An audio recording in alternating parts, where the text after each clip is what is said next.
Assalamualaikum warahmatullahi wabarakatuh. Dan salam sejahtera. Alhamdulillah, nahmaduhu wa nusalli ala rasulihil karim. Saudara Zamri Abdul Qadir, Menteri Pendidikan Tinggi, Dr. Zul, Timbalan Menteri, KSU, KPP, dan Naib Chancellor, Profesor yang hadir, dan yang pentingnya anak-anak yang dikasihi sekalian. Saya turut bersyukur Allah SWT dan berbangga dengan semangat yang anak-anak tunjukkan berinteraksi seperti mana ikut nasihat Bapak Zamri sebentar tadi. Bagaimana kita harus gunakan ruang ini sebaik mungkin, memanfaatkan waktu, mengikat silaturahim, menimba pengalaman teman-teman, tetapi pertahankan semangat, cita-cita murni dan adilisme. Apa arti hidup tanpa pegangan, tanpa prinsip, tanpa nilai? Apa arti kekayaan, apa arti ilmu kalau tidak dijadikan nilai yang baik itu sebagai paksi? So my sons and daughters, let me begin by reminding you and reiterating a fact that you are familiar with. Sometimes when I was a student leader or young activist, including Zamri, who had a stint of imprisonment under the Internal Security Act, we sometimes are not too keen to listen to lectures lamenting the past and giving unsolicited advice. So I'm not going to repeat that. I'm talking about love, a subject which is very important to the young and oftentimes even to the old. William Wordsworth, famous English poet in the Romantic period, explained about the beauty, the passion that will not remain, that will be lost in the pace of time. This is something that we have to acknowledge. The only permanent feature is probably a river. Men may come and men may go, but I go on forever. The river. Although sometimes in this challenge of climate change, the river can be dry. But a more pertinent poem by Wordsworth talk about the beauty, and I will relate to the love story among the young. And remember, this happens only once in your lifetime. The teenager, the young activist. So utilize this to your utmost. Learn, have the patience, have the tenacity of purpose, have the conviction that things must change through your understanding and your love for justice and your principled stance in life. Independent mind, critical thinking, not becoming and willing to become lackeys of any groups, but to be independent, to be able to assess for yourself through knowledge, through understanding, and not through cheap, incessant propaganda. Again, go back to Wordsworth. This period is important. Your period. I've lost it. I've transcended beyond that now. I'm no longer a young man. But I can lament about the past. And to remind you, use this opportunity. Learn as much, interact, but remain steadfast in your belief. Humanity compassion, freedom, and justice. Because these are universal traits that is sometimes lost because of opportunism, because of sectarianism, chauvinism, and religious bigotry or fanaticism. So remember, are but dreams in summer. So, I want to start with that notion.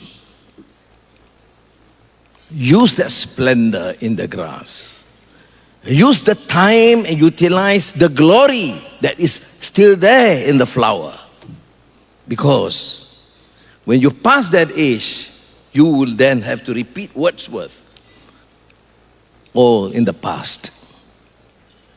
Remember the first stanza? What though the radiance which was once so bright be forever taken from my sight? The glory that was once in the flower, the splendor in the grass, are but dreams in summer.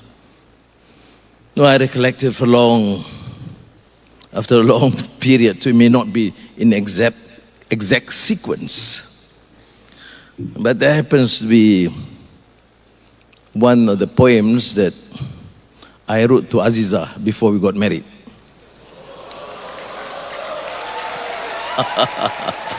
And you see, those romantic period is important. No, I'm serious. It's true. You can ask her. That's why she could not avoid but to fall in love. Because when I wrote it to her, quoting Wordsworth, I was still Abim president. So she said, amazing. Then I could still quote a love poem to her. No, but what is important in this context, which I address to my sons and daughters, is that to utilize this time.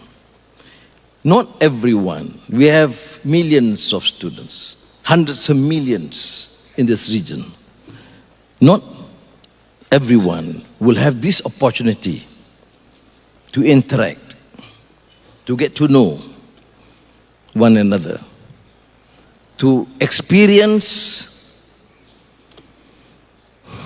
the exchanges and learn about the other. This is where we differ. Why do you fight the colonial masters? Why do you reject that notion of condescending exploitation and demeaning and demeanor by expressing such disgust towards the other? So when we fight colonialism in the Philippines, Indonesia against the Dutch, the Philippines initially against the Spanish, then the Americans, the Vietnamese against the French, and then later against the Americans, the Algerians against the French, the Italians against the Italians, the Indians against the British.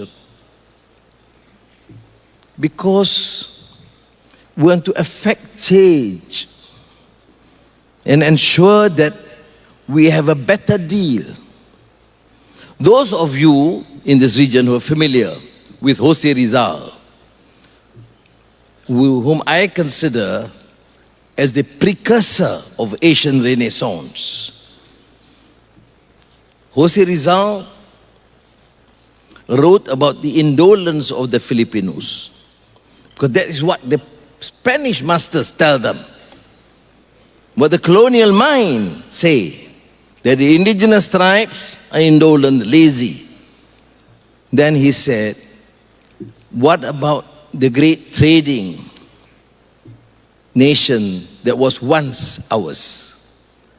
What about a system in place, engaging with our neighbors?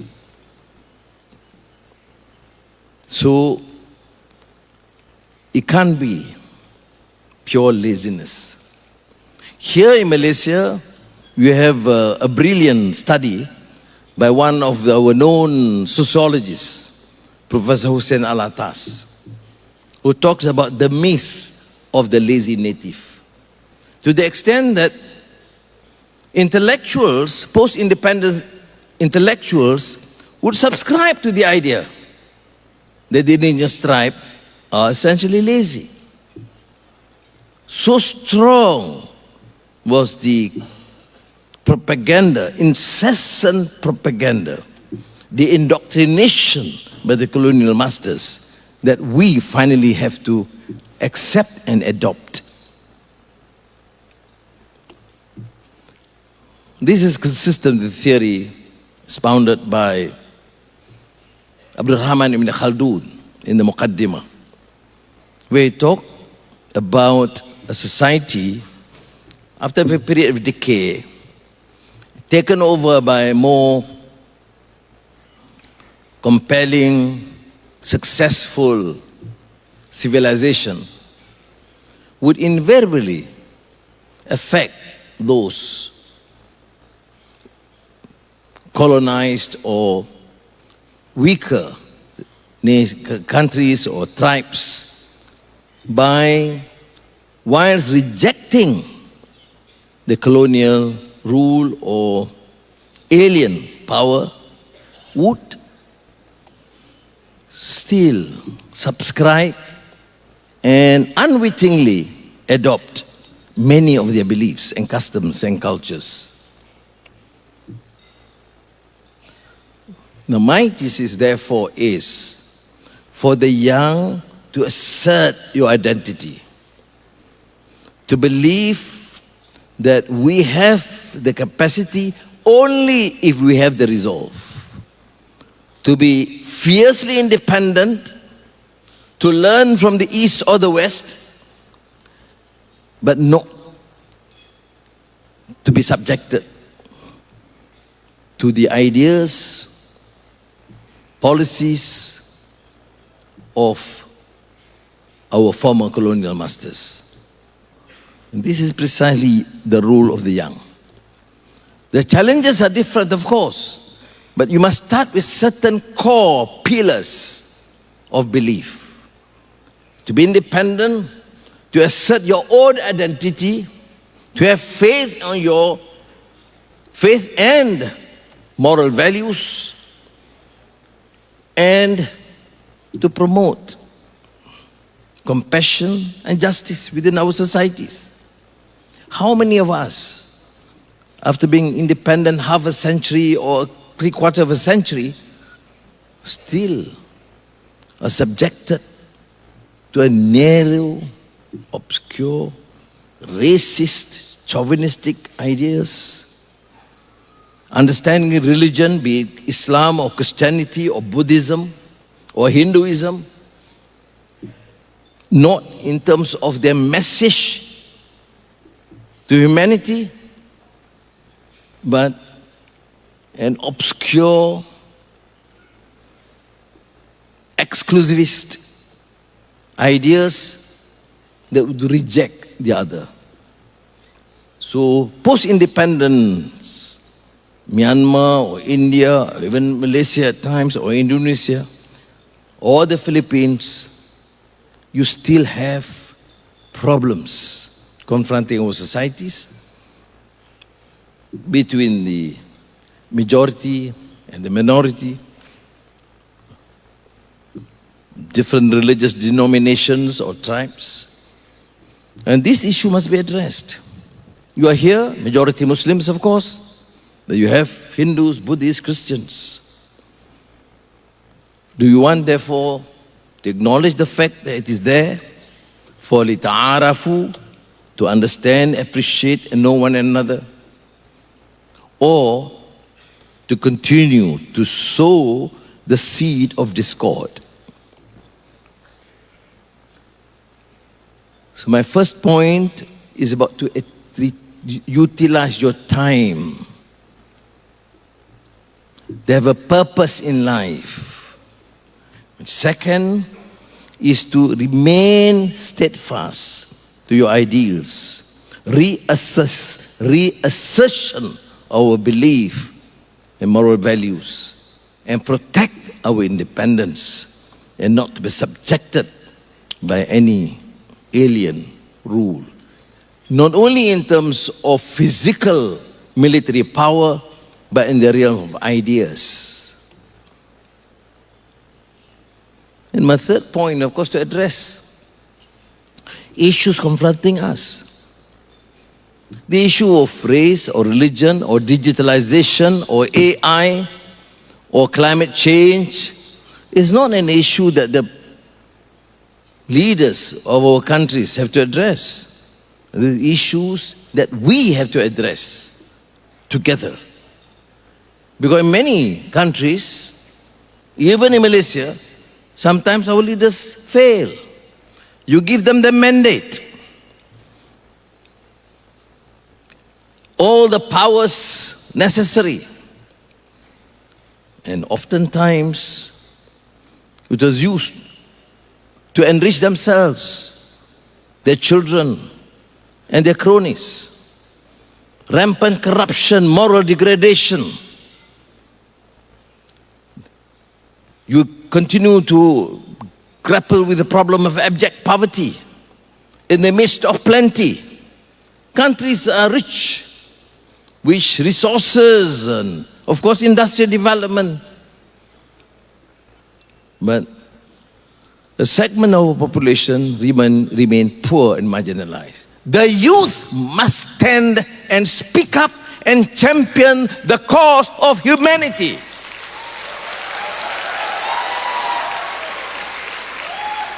The sufferings of our people, the marginalized, the poor, are our problem, our concern. The destruction of the environment, the corruption in our midst are our concern, and we must stand up and speak. Based on certain principles and values.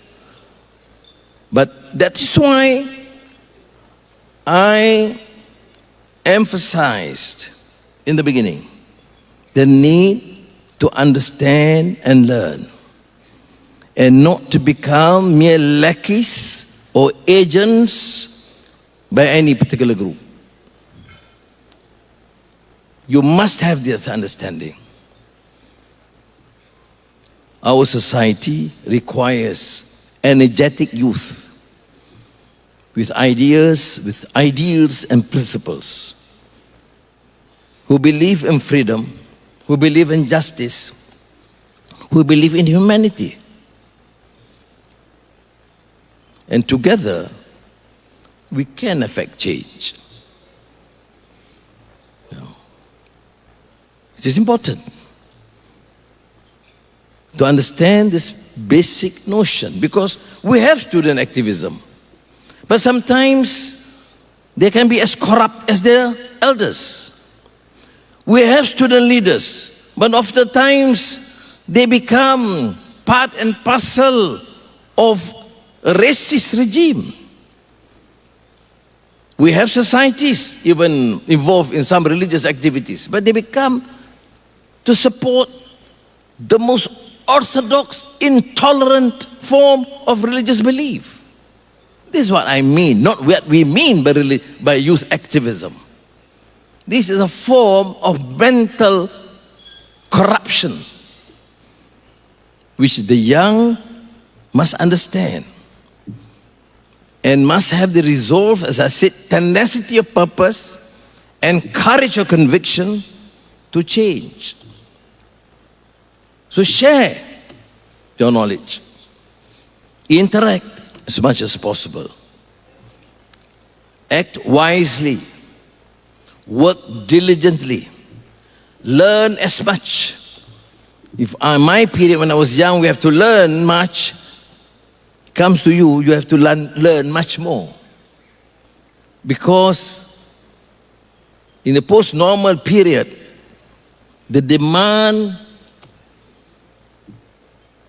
is certainly more challenging in new areas of discipline, unprecedented, and in terms of the pace of change is with a speed that is unheard of before. But you ask me, you still will determine the future. So our duty, if in Malaysia, for example, that's why I commend Zamri for taking this initiative and supporting your initiative to make in this period. Because what choice do we have? What choice do we have? Do you want to leave politics, policies, and the future with the state of affairs? The answer is, of course, unequivocal, is no. You are truly youthful with aspirations, with idealism, then you must accept the fact that idealism means clamoring for change, wanting to be more effective, wanting to do better. That's the idealism of youth. Youth is not judged only in terms of your age, but your tenacity, purpose, your idealism.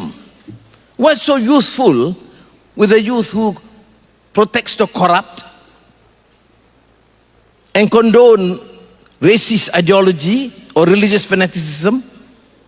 Where are your ideals? Where's your humanity?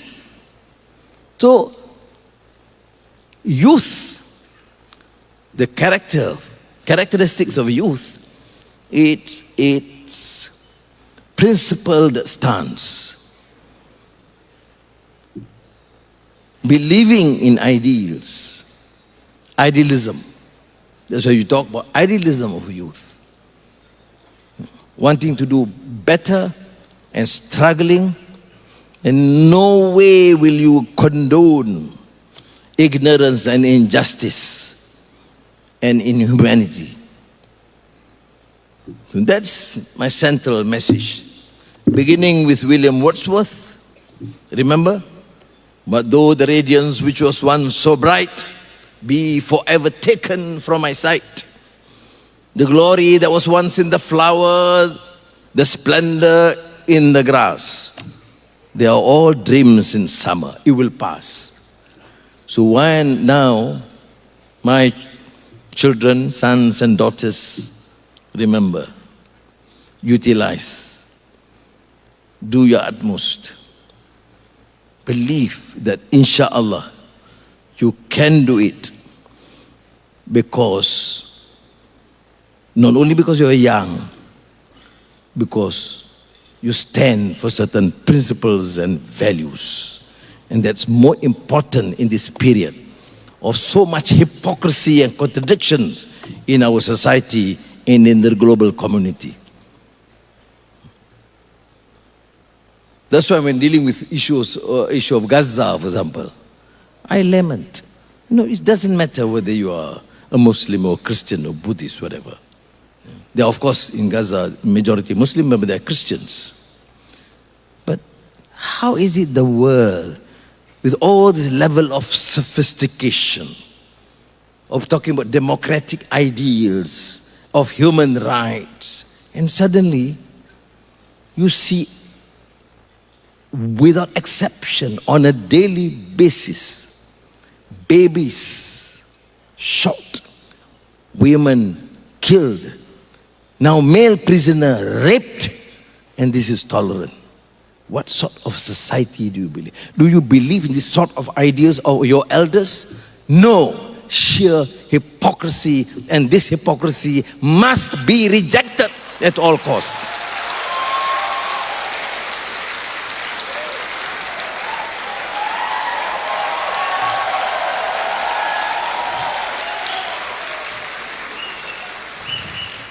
So, this is my message to iFUTURE 2024. Have that belief and conviction. We want a better Malaysia. We want a better Southeast Asia. We want a better ASEAN and Asia and the world. And who would determine the future is you, my sons and daughters. Terima kasih. Assalamualaikum warahmatullahi wabarakatuh.